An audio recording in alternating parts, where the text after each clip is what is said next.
We have all come across news channels airing reports on various criminal activities and their associated prison sentences from time to time. But have you really come across outrageous criminals getting sentenced to thousands and millions of years of imprisonment? So here is a list of deceitful criminals and their activities that led to inordinately long prison sentences. Every offender ought to be punished and must face the inevitable repercussions. Charles Scott Robinson is not the ordinary kind of criminal you've heard before. The judge who sentenced Charles to prison for not a decade or two, but for 3,000 long years. Yes, you heard it right. What crime would he have committed to get sentenced as long as that? The judge, who stated his motto with precision, felt bushed by the fact that prisoners and criminals were not serving their full sentences, but only a portion. He got that remedied by sentencing Charles to 30,000 years in prison. The judge recommended 5,000 years of imprisonment for the 6 criminal activities he committed. The jurors couldn't give a life sentence without a parole, and expressed their desire to keep Charles incarcerated for as long as possible. Initially, Charles was convicted for non-violent crimes like burglary, possession of stolen vehicles, and concealing stolen property. But that is not what he was sentenced to for 3,000 years. It was for the 6 distinct charges pressed against him for sexually assaulting a 3-year-old girl. He was sentenced in 1994, and he continues to serve his sentence in Oklahoma to this date. Oklahoma is renowned for sentencing criminals to the greatest extent. They stood their ground yet another time when it came to Charles, and assured he never gets to step out ever again. This duo is known for committing several crimes, and eventually resulted in a total jail time of 21,000 years. Alan McLaren and Darren Anderson sentenced for child abuse, and have committed a series of crimes including sexual assault of an elderly woman for hours, shoved the woman's car, causing it to crash off the in Tulsa. Alan McLaren was accused of raping, kidnapping, and robbery. He was not all alone. Darren Anderson was his partner in crime. They were officially sentenced to 1993 years of imprisonment, although they deserved it. Darren was discontent with the sentence. He wanted to review the case again. After considering the appeal and thorough analyzing, the judge sentenced Darren to 11,000 years of imprisonment. After several follow-up appeals of the prisoner, it resulted in a reduction of 500 years of the total sentence. Billy Joe Godfrey was found guilty of not 1 or 2 but 35 cases of sexual assault, and he pleaded for raping 2 children. As awful as it sounds, the Phelps County prosecuting attorney Brendan Fox also asserted the fact that this was one of the worst cases of child abuse he has ever dealt with. It didn't stop there. It became transparent when his adult stepson provided testimony, stating that he was also abused from a very tender age of 3 till the age of 10. Upon probing deeper, it was also revealed that he also abused an unnamed girl simultaneously. Billy Joe is known to have received one of the longest prison sentences. He was sentenced to 35 life sentences with a minimum of 1,050 years, making sure he never sets his foot outside. Martin Bryant, an Australian mass shooter, unquenchably shot 35 people dead and injured 23 others in the year 1996 Port Arthur massacre. He admits that he was heavily inspired by the Dunblane massacre in Scotland.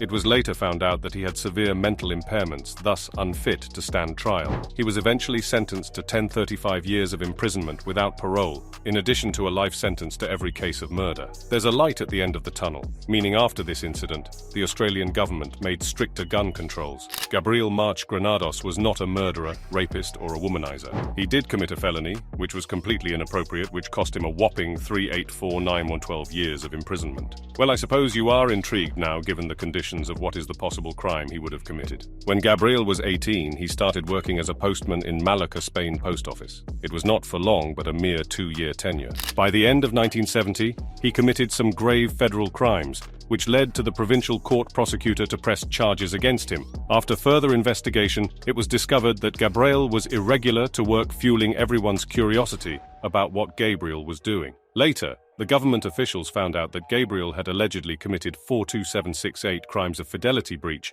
in the Department of Documents and Theft, meaning he had not delivered over 40,000 mails during his service. He pleaded during the trial that he hoarded the undelivered mails at different spots, like in his office and home. He discarded the personal information and retained valuables like cash and checks for himself. It is claimed that he opened about 30,000 regular posts and 48,000 urgent mails that contained hefty checks which were worth $50,000. The judge sentenced 3,849,12 years in total, 9 years for every undelivered mail. After everything, he was charged for only 2 crimes he committed and sentenced to 14 years and 2 months of imprisonment. Next up in the list is Terry Nicholas, He was sentenced to the highest possible penalty for taking part in the 1995 bombing of the Oklahoma City Federal Building. They titled Terry as the enemy of the Constitution. Terry surprisingly remained unfazed when the judge sentenced him for lifetime imprisonment without parole. Although he tried to retreat from the attack, during the last moments he received 161 life sentences plus 9,300 years without parole for aiding a former soldier,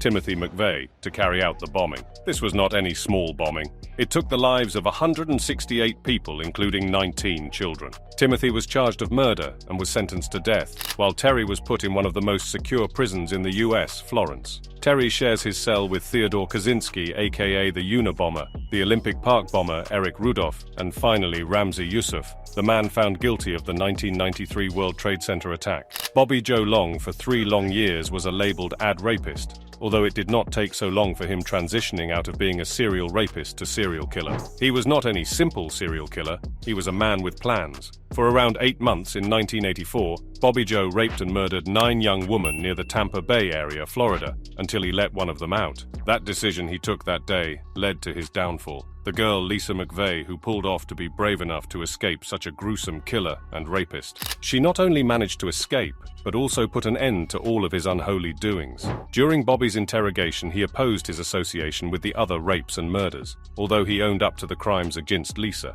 Considering the solid evidence, the police had exclusively the red carpet fibers found in his car. After a long investigation and interrogation, Bobby had no choice but to admit to all the crimes that he had committed. Bobby received 28 life sentences for the rape and murder. He was charged for 10 murders, kidnap, and Lisa's rape. This includes the ad-classified rape as well. Lastly on the list is Chamoy Thipiasso, known for having received the longest prison sentence in the world. This is not like the other cases we have seen so far. She was allegedly sentenced to a maximum of 14 178 years. What is the core reason behind the imprisonment and the excessively lengthy prison sentence? Chamoy Thipiasso was put behind the bars for her involvement in the pyramid scheme that swindled more 16,000 Thailand natives. Chamoy, the wife of a notable member of the Royal Thai Air Force and a personnel at the Petroleum Authority of Thailand. This put her in a position of power and control. Her influence and position made the public reassured, but it seemingly was all a facade. Although she was rich and powerful when the public invested, she ended up scamming the $300 million.